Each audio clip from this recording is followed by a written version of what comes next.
নমস্কার বন্ধুরা, হলদিয়া কিচেনে সবাইকে স্বাগত। চলে এলাম আরেকটি নতুন ভিডিও নিয়ে।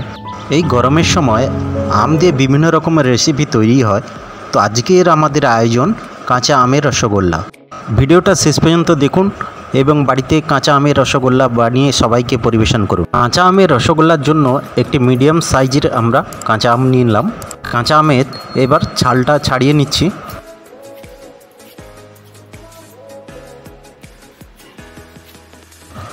আমের ছাল ছাড়ানোর পরে আমটাকে আমরা লম্বা ও সরু করে কেটে নেব। আমের আঁটি বা বীজ বাদ দিয়ে আমরা এইভাবে লম্বা করে কেটে নিয়েছি আমটাকে। আমের টুকরোগুলো গ্রাইন্ডারে দিয়ে সামান্য জল দেবো যাতে আমের একটি ভালো পেস্ট তৈরি হয়।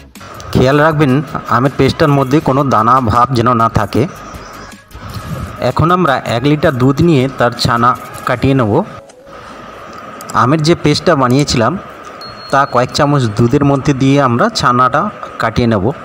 এখানে বলে রাখি 1 কিলো দুধের 150 থেকে 200 গ্রাম ছানা বের হয়। এই ছানারই আমরা মিষ্টি বানাবো।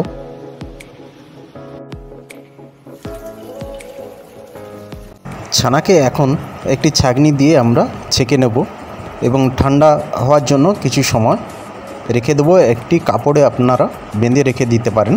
ছানা কাটিয়ে নেওয়ার পর কাঁচা আমের রসগোল্লা বানানোর মূল ভাগে চলে যাচ্ছি। ছানা ঠান্ডা হয়ে যাওয়ার পর এবার আপনারা একটা প্লেট বা একটা থালার মধ্যে রেখে এটাকে ভালো করে ম্যাশ করে নিতে হবে। এর মধ্যে কোনো রকম গুটি ভাব যেন না থাকে, একদম মিশ্রণ হয়। ছানাকে ভালো করে ম্যাশ করে নেওয়ার পর এবার ছোট ছোট অংশ করে কেটে নেব এবং হাতের মাধ্যমে রসগোল্লার আকার দেব। এটা যেন সুন্দর গোল আকার হয়, তাহলে দেখতে ভালো লাগবে। এবার একটি পাত্র নিয়ে তাতে 200 গ্রাম চিনি দিয়ে আমরা রসগোল্লার শিরা বা রস বানিয়ে নেব। এবার চিনির মধ্যে পরিমাণ মতন জল দিলাম।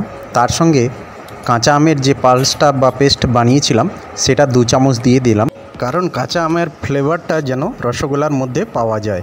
এর সাথে আমরা যোগ করলাম সামান্য কালার ফুড, যাতে রসগোল্লার রঙটা আমের রঙের মতন হয়। শিরাটাকে এখন ভালো করে ফুটিয়ে নিতে হবে।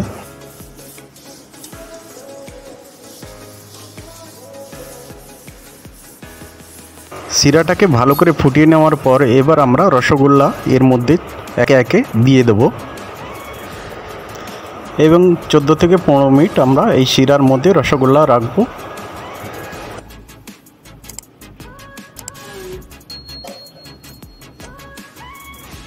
এবার একটি চামচের মাধ্যমে রসগোল্লার 2 সাইডগুলো ভালো করে নেড়ে দেব যাতে সব দিকে সমানভাবে কালারগুলো লাগে।